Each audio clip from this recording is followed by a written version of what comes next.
Hello everyone, and welcome back to Cowabunga Corner News. In this episode, we are sitting here with Kenny, who has worked on the Nickelodeon animated series as one of the awesome writers. Thank you. And now we have him working on the IDW Nickelodeon Ninja Turtle comic books. So, two things in one, but we're focusing today on the comic books. And I'm really excited about this. Thank you for joining us. Thank you, Michele. With doing the Ninja Turtle comic books, how did you get pulled into from the cartoon to the comics? When I started on the cartoon, actually, we heard from IDW that they were eventually going to be doing a tie-in comic, or that they likely would. I don't know if it was certain, but my bosses, the head writers, told me like IDW's they had just launched their own Turtles comics, and they were saying like they'll probably do a Nickelodeon comic, and in the future they'd love to have you guys write for it. And it was kind of a vague thing in the far future at that point, but I thought that is cool because I've always loved comics, and I've read a lot of comics growing up, and so in the back of my mind I was always like, oh, well, when does that come along? Because I'd like to use that as an opportunity to write some comics. And then I just forgot about it. We all forgot about it for a long time. And after season 1 was over, and I just saw online that they were announcing the upcoming new Animated Adventures comic with the free comic book day issue. I think the free comic book day issue had been announced. And I thought, oh, right, that. So I just tried to get in touch with them, and I tweeted at Tom Waltz and said, hey, I'm one of the writers from the show, and I was interested in pitching you some stories for the comic, and he referred me to Bobby. And so Bobby let me pitch him some stories, and then I started writing them. And Eric Burnham wrote the first issue, the free comic book day issue, because that one was already in progress at that point.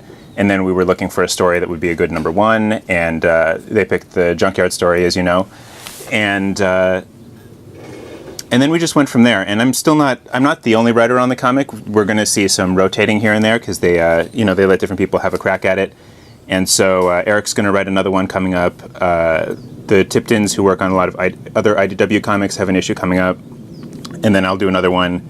And then I think they have a couple other writers who are going to do a round, and then I'm going to do another one. So it's kind of on a rotating basis. Now, this is your very first Ninja Turtle comic book, right? Yeah, it's my first Ninja Turtle comic book, and it's my first any kind of comic book, which is definitely very exciting. I started reading Archie comics when I was 5 years old and saw them at the supermarket, and so I grew up reading those, and read a lot of Batman, and then read a lot of just all different graphic novels, and so it's a format that I've always wanted to tackle.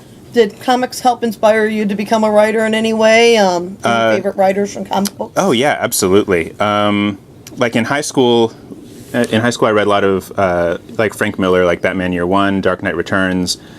I read Sandman by Neil Gaiman, and Alan Moore, all the kind of standard things that you read. And for a while, I was debating do I want to write? Because the first thing I ever wrote were just straight prose, like novels. And then I was debating, do I want to write comics, or do I want to write TV, or do I want to write movies? And and of course they're all long shots, and out of all these long shots, comics pays the worst. so I was like, if I'm going to do a long shot, let's try for TV or movies. But from there, I was able to kind of sneak into comics, at least for this title. So that was very exciting to be like, oh yeah, let's go back and pick up that dream on the way. That works. Yeah. That really does work. Follow each dream as you go. Take as many roads as you can. Yeah, and just grab them along the side. So, but yeah, it's been working out really well. It's been a lot of fun. With the new comic books, what is the process they go about with writing? You pitch a story, they approve, then you write the script? Basically, I pitch a story. Usually I'll pitch them kind of a batch of stories, about a paragraph each. And then Bobby at IDW will tell me which ones he likes, and then we'll tweak them maybe, and then we send them off to Nick, and they have some people at Nick who approve the graphic novel tie-ins, as well as one of the Nick execs who oversees the show will also have a look at it, and then they'll give me notes and tell us which ones that they approve of, which ones and that don't interfere with the show, and then I'll write an outline, which is a couple pages.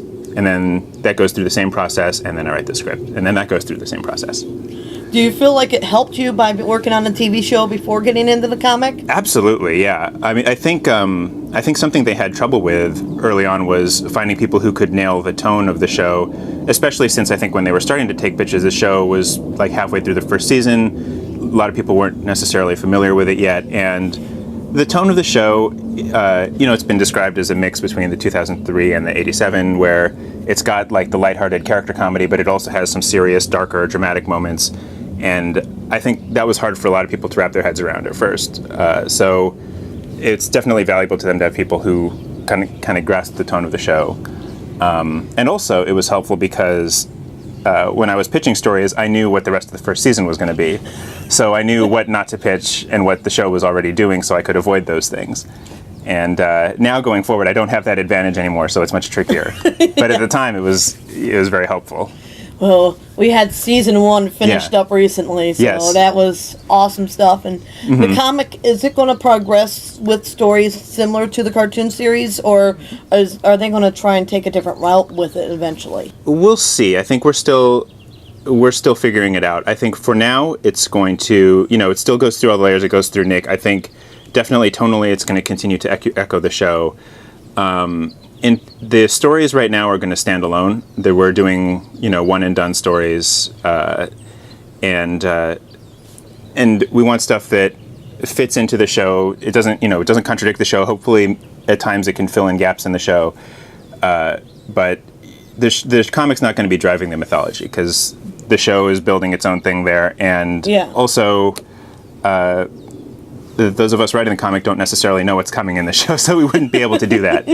So the heavy lifting is going to be on the show side, and we're just going to do some fun one-and-done stories that can kind of fit alongside it. That's definitely going to be fun, yeah. Especially for those of us following the show and being able to keep up with the comics. Yeah, and I think as a comics fan, you get into this idea of doing these long, ongoing arcs, but I know when I was actually a kid reading comics, and, it's not so easy to pick up every issue as it comes out. You might miss some. As a kid, I really appreciated books that were one and done. I was so frustrated. There were so many comics I wanted to get into and I couldn't because I would read it and be like, see issue 751, Ed. And there was no way I could get that. See, my favorite thing in it's easier now, I guess, but comics when I was a kid was the ongoing stories of the Archie comics. Oh, which picked up off of the original cartoon series, but went on their own trail. Yeah. And then they gave us all these new characters that, to this day, we're fighting to say, we want toys of these characters. Right. So yeah, I just, at the signing where I met you last week, I just picked up an issue of a book of the Archie stories, and I just read that this past week. And definitely, they were doing some crazy stuff.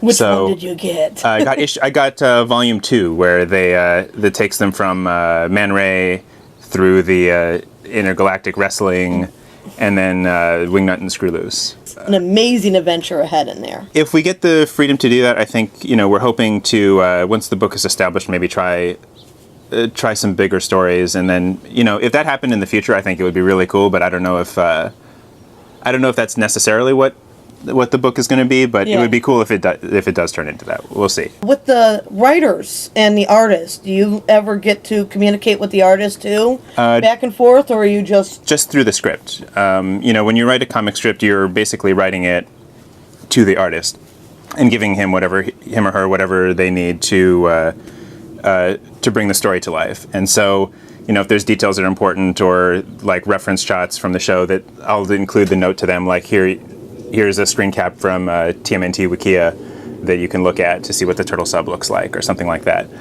But I haven't talked to them directly, no. And as it goes on, this is my first time writing comics, so I went online, I looked at a bunch of comic strips, and there's such a wide range of what comic formats look like. I don't know if you've looked at them, but some are very sparse, and some of them are super detailed, like this panel goes here, and this person's in the foreground, and this person's on the left, and they're in the back, and there's a thing here that says this. If you ever read Alan Moore's script for The Killing Joke, it's insane. It reads like a lunatic was just rambling at a typewriter, because every panel is a page or two of description, especially at the beginning where he's establishing everything. But I started out writing stuff that was more like that, and then as I realized, after I saw a few finished issues, and I'm like, oh, okay, they know how to fill in the gaps. They're professionals. and so now I'm writing it shorter, which saves time for me because it's incredibly tedious to put all that detail in. Because in TV, you can just say this happens, and then the animators will handle it. You don't have to tell them where to put the camera everywhere. Same thing should be a lot with the comics, but it requires more detail. It is still more detail. You still have to break it down beat by beat, action by action. But in terms of composition, like if you have a good artist that you trust, that then you realize like, oh, okay, I can let them handle some of this stuff. You have not had the chance to meet Tom Waltz or Bobby yet? No, I believe I will meet Tom Waltz at PowerCon. Yes. Yeah. Tom is one of the awesome guests. Mm-hmm. And we will both be at PowerCon soon. I understand you'll be moderating for me and Tom. Yes, I will be handling that one on Sunday at 2 o'clock. Well, I trust you can guide that because I have no idea what I'm going to say there. Yeah, looking forward to PowerCon. Is this your first convention since working on Turtles at all, or did you do anything for the cartoon series? It's pretty much the first one. Although Ron Corsillo, one of the other show writers, and I, we went to Comic Con last year, and we weren't part of the panel, but we did our own thing. And I don't know if you've seen, we did a YouTube video where we just went around kind of introducing ourselves to people and kind of forcing ourselves on people. So we would just go up to people and then say, hey, we're Turtles writers. Aren't you excited to meet us? Now, with the comic books, we know that you're doing the panel soon with Tom, so your first time meeting him. Is there any chances that you foresee you meeting up with Bobby or any of the IDW people outside of that? Outside of that? There's no plans right now. I'd like to, I don't know if when he'll be in LA or when I'll be in San Diego, but if it ever seems like it's going to make sense, I'd love to meet him and say hi. He's been super helpful through the process and really great at offering feedback and suggestions, and Comics, as you mentioned, is the lower paying job, so you're still working on TV as well at this time. After Turtles, I worked on Family Tools at ABC, and right now I'm doing some freelances on different shows. A couple of different Disney shows I'm doing freelances, and hopefully I'll get another staff job soon, because that's the most fun, when you get to sit in a room with other people instead of sitting in a room by yourself. Does that happen often with television writing, where you get a staff job, or is it more freelance out there? In animation, a lot of it is freelance. Live action shows usually have a staff, but like a couple times a season they'll have freelances. But it's kind of the nature of the business is like, you have a gig for a while and then the show ends, or then there's some turnover and then you go somewhere else and then you get a job there for a while and then there's some spaces in between. So that's where I'm at right now. But the Turtles comic and then these freelances are keeping me busy.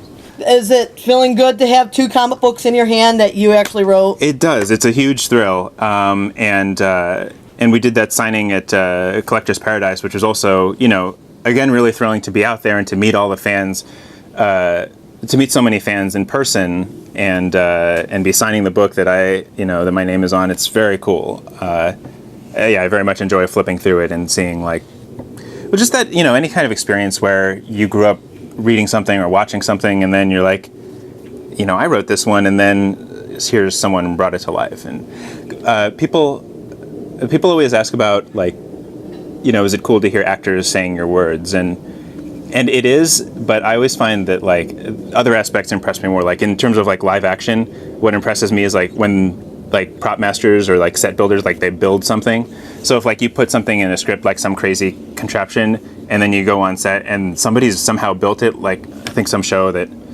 I worked on a while back, it was some like crazy ray gun, and then you go on set and they've built this ray gun out of a wagon and a super soaker, and then they painted it silver, and now it looks like something cool. Whoa, what are these geniuses? Or with animation, when you write stuff and then the animators bring it to life, and and in Prop CG designers. they've built these characters and they built these sets, and it's the same thing with comics, where I guess because I can read my dialogue out loud if I want. Hearing it doesn't seem that.